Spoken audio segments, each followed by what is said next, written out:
বাংলা সিনেমার ইতিহাসে সর্বোচ্চ 10 লাখ টাকা বুকিং দিয়ে রাজকুমার সিনেমা নিয়েছেন কিশোরগঞ্জের কুলিয়াচরের রাজ সিনেমা হল।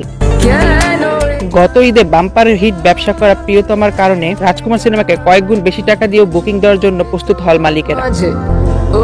এই ঈদে মুক্তিপ্রাপ্ত বাকি সব সিনেমা শুধুমাত্র ওইসব হলে মুক্তি পাবে যারা চড়া দাম দিয়ে রাজকুমার বুকিং দিতে পারবে না।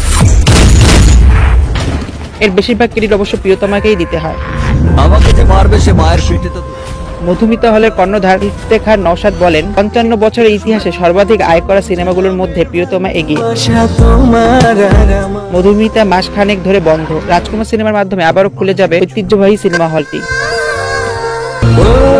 একই পরিস্থিতি বেশিরভাগ সুপরিচিত সিঙ্গেল স্ক্রিনের। বাংলা সিনেমার ইতিহাসে সর্বোচ্চ 10 লাখ টাকা বুকিং দিয়ে রাজকুমার সিনেমা নিয়েছেন কিশোরগঞ্জের কুলিয়াচরের রাজ সিনেমা হল। হলটির ব্যবস্থাপনা পরিচালক রাজু আহমেদ চ্যানেল আইকে অনলাইনে বলেন, 10 লাখ টাকা বুকিং দিয়ে জীবনে কোনো সিনেমা নেইনি। প্রিয়তমাও নিয়েছিলাম 2,70,000 টাকা দিয়ে, লাভ করেছিলাম 19 লাখ টাকা।